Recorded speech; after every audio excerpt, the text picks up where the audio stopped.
আসসালামু আলাইকুম। বেসিক ইনফোতে আপনাদের স্বাগতম। আজকের ভিডিও টপিক হচ্ছে আমরা কিভাবে জিপ বা রার ফাইল ক্রিয়েট করতে পারি বা কম্প্রেস করতে পারি। অনেক সময় বন্ধুরা বলে যে আমার ফাইলগুলা জিপ করে পাঠা বা রার করে পাঠা।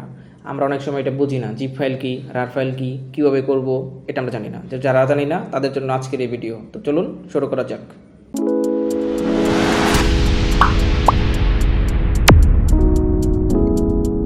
তো ধরুন এই হচ্ছে আমাদের ফোল্ডার। এটা হচ্ছে বেসিক ইনফো নামে একটা ফোল্ডার। এটার ভিতরে অনেকগুলো ফাইল আছে, কিছু ইমেজ, একটা ওয়ার্ড ফাইল, একটা অ্যাপ্রো কিবোর্ড, এটা একটা সফটওয়্যার। তো মাল্টিপল কিছু জিনিস আমাদের এখানে আছে। আমরা বোঝানোর স্বার্থে যে শুধু ইমেজগুলো কম্প্রেস করা যাবে বিষয়টা এরকম না। আপনার যে কোনো কম্পিউটার ফাইল হতে পারে, যেমন মাইক্রোসফট ওয়ার্ড বা সফটওয়্যার হতে পারে, ভিডিও হতে পারে, যে কোনো বিষয়ে আপনি ফাইলগুলো কীভাবে কম্প্রেস করবেন। মানে কম্প্রেস মানে কম্প্রেসের সুবিধাটা হচ্ছে আপনাদের বোঝাই। যেমন দেখা গেলো আমরা একসাথে ট্যুরে গেছি, বন্ধুরা মিলে 50 জন বন্ধু একসাথে ট্যুরে গেছি, আমাদের 1000 কপি ছবি হয়েছে। তো এই ছবিগুলো আমার ডিএসএলআর বা আমার কম্পিউটারে স্টক করা আছে। তো এখন বন্ধুরা বাসায় যাওয়ার পরে বলতেছে যে ছবিগুলো আমাকে জিপ ফাইল করে পাঠা বা রার ফাইল করে পাঠা। সেক্ষেত্রে কী করবেন, মানে জিপ আর বা রার ফাইলের যে সুবিধাটা সেটা হচ্ছে আমি প্রত্যেকটা ছবি যদি সিলেক্ট করে, ধরেন অনেকগুলো ছবি আমি যদি এটা মেল করি বা ওকে যদি অন্য কোনো মাধ্যমে, হয়তো হোয়াটসঅ্যাপ হোক বা ভাইবার হোক বা যে আপনার ইমেজ কিংবা ভিডিও শেয়ারিং যে মাধ্যমগুলো আছে, প্ল্যাটফর্মগুলো আছে, এগুলোতে যদি ধরে শেয়ার করি, সেক্ষেত্রে ওনার করতে হবে কি, মানে একটা একটা করে ডাউনলোড ক্লিক করতে হবে। মানে এটা আসলে তখন ডাউনলোড করতে হবে। এটা আসলে ডাউনলোডে ক্লিক করলে, ডাউনলোড হলে তারপরে উনি কিন্তু এগুলো দেখতে পারবে বা নিতে পারবে। কিন্তু যদি এমন হয়, ধরেন সবগুলো ফাইল মিলে যদি একটা ফাইল হয়, সেটা আমি ওরা মেল করলাম কিংবা গুগল ড্রাইভে আপলোড দিয়ে ওকে লিঙ্ক দিলাম, উনি ওখান থেকে একটা ফাইল ডাউনলোড করবে, সেটা কম্প্রেস থেকে এক্সট্রাক্ট করবে। এক্সট্রাক্ট করলে উনি 1000 কপি ছবি পেয়ে যাবে। এটা কত সুন্দর হয়, অনেকটা সময় বাঁচবে বা কোনো সমস্যা হবে না, সময় বাঁচবে বা বিরক্তির থেকে বাঁচা যায়। তো সেক্ষেত্রে মানে এটা যাদের দরকার তাদের জন্য আজকের এই ভিডিও, তারা অনেক হেল্পফুল হবেন। সেটা হতে পারে আপনি শুধু ছবি করতে হবে তা না, দেখা গেলো আপনার একসাথে একই অফিসে দেখা গেলো ওয়ার্ড ফাইল অনেকগুলো লেখালেখি করছেন, 10 জনা 10টা ফাইল তৈরি করছেন, 10টা ফাইল একজনের কাছে দরকার বা অফিসের বসের কাছে পৌঁছাবেন। সেক্ষেত্রে ওয়ার্ড ফাইলে সবগুলো ফাইল আপনি এইভাবে কম্প্রেস করলেন, সবগুলা আপনি গুগল ড্রাইভে আপলোড দেন বা মেল করেন, একটা ফাইলে আপনি এই করতে পারবেন। সেটা একটা ফাইল কীভাবে কম্প্রেস করবেন, এইটাই বলতে বোঝানো হয়েছে যে কম্প্রেস।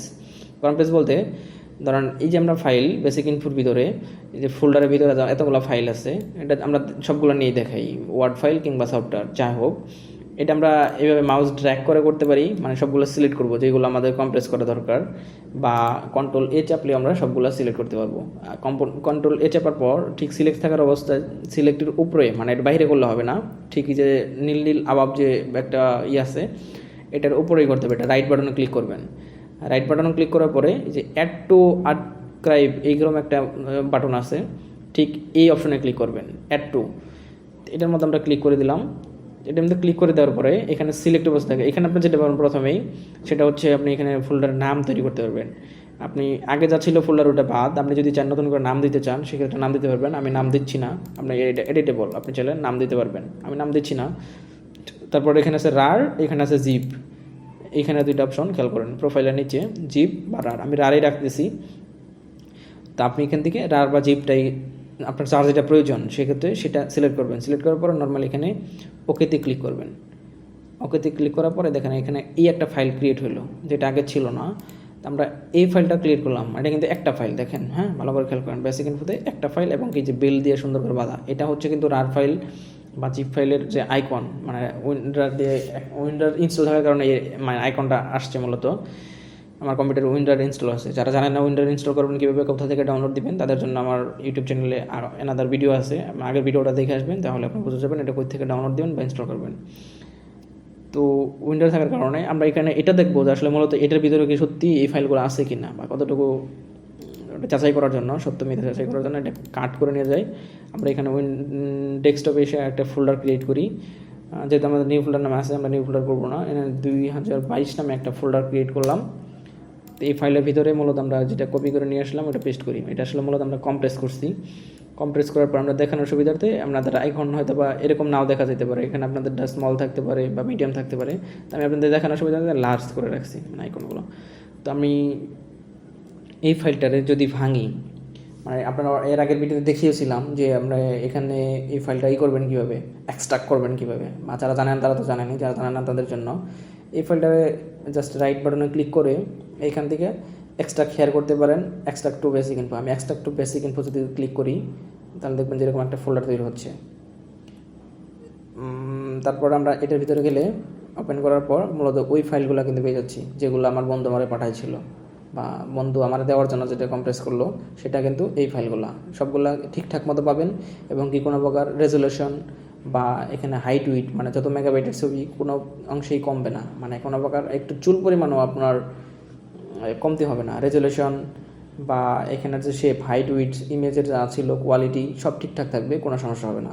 এভাবে আমরা হাজার হাজার ছবি বা আপনি চাইলে হাজারেরও অধিক যত ইচ্ছা তত ছবি মানে এইভাবে একটা ফাইলে কম্প্রেস করে আপনি ব্যবহার করতে পারেন। আরও একটা সুবিধা হচ্ছে আমরা অনেক সময় কিছু ফাইল থাকে যেগুলো হয়তো উইন্ডোজ ডিফেন্ডার আমাদের করে দেয়, মানে ক্র্যাক কিছু ফাইল থাকতে পারে যেগুলো উইন্ডোজ ডিফেন্ডার অলরেডি মানে এক্সট্রা করার সাথে সাথে ব্যানিশ করে দেয়, বা এগুলো আপনি কম্পিউটার সংরক্ষণ করতে পারেন না। উইন্ডোজ ডিফেন্ডার এগুলো দিন শেষে নষ্ট করে দেয় বা খেয়ে ফেলে। তো সেটার জন্য আপনি যদি ফাইলগুলো এইভাবে কম্প্রেস করে রাখেন, ঠিক এরকম করে যদি রাখেন, সেক্ষেত্রে উইন্ডোজ ডিফেন্ডার এটার ভিতরে কী আছে এটা মূলত ডিটেক্ট করতে পারে না।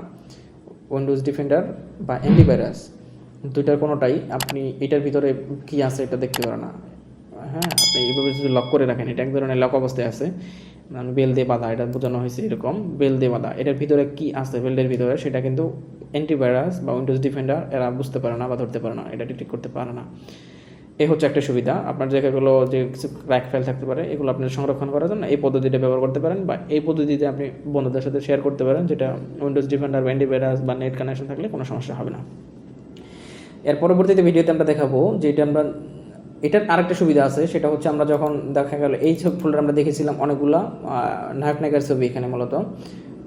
তো আমরা যদি পার্সোনাল কোনো ছবি থাকে, যেমন আপনার ওয়াইফের ছবি হতে পারে বা আপনার বোনের ছবি হতে পারে বা আপনার আম্মার ছবি হতে পারে, যে আপনি যদি এই ধরনের ফ্যামিলিগত ছবি যদি রাখেন, দেখা গেলো আমরা চাচ্ছি এটা অন্য কেউ না দেখে, মানে আমি ছাড়া অন্য কেউ যেন এইগুলো অ্যাক্সেস না পেতে পারে, সেক্ষেত্রে যেটা করতে পারবেন, ছবিগুলো মানে এইভাবে সিলেক্ট করার পর ঠিক সেমভাবে ওইভাবে এক্সট্রাক্ট করলেন। এক্সট্রাক্ট করার পর আমি এরপরে ভিডিওতে দেখাবো এরকম ফাইল তো করতে পারবেন। এখন আমি দেখাই দেওয়ার পরে আপনি যদি দেখানো পদ্ধতিতে ট্রাই করেন অবশ্যই আপনি নিজে পারবেন। তা আমি যেটা করতে চাচ্ছি এরপরে ভিডিওতে দেখাবো যে এটা আপনি কীভাবে মানে আপনার যে ফ্যামিলিগত ছবিগুলো আছে সেটা এইভাবে করলেন, কিন্তু কীভাবে করলে এটা পাসওয়ার্ড দিয়ে সুরক্ষিত রাখা যায়, যেটা আপনি পাসওয়ার্ড জানবেন, আপনি ছাড়া অন্য কেউ কোনোভাবেই এটার লক খুলে দেখতে পারবেন না এটার ভিতরে কী আছে, আপনার পার্সোনাল ব্যক্তিগত কোনো ছবি নাকি পারিবারিক ছবি, সেটা যেন অন্য কেউ খুলে দেখতে না পারে। সেটার জন্য এটার পাসওয়ার্ড দিয়ে প্রোটেক্ট করেন কীভাবে, এর পরবর্তী ভিডিওটা হবে সেটা নিয়ে। তো চোখ রাখুন পরবর্তী ভিডিও দেখার জন্য। তো আজকের ভিডিও এই পর্যন্তই। যদি ভালো লাগে বা ন্যূনতম উপকার হয় সেক্ষেত্রে একটা লাইক করবেন, কোনো মতামত থাকলে কমেন্ট করবেন, ভালো লাগলে বা পরবর্তী ভিডিও দেখার জন্য আমন্ত্রণ রইল। যদি দেখতে ইচ্ছুক হন সেক্ষেত্রে একটা সাবস্ক্রাইব করবেন। সকলে ভালো থাকবেন, আল্লাহ হাফেজ।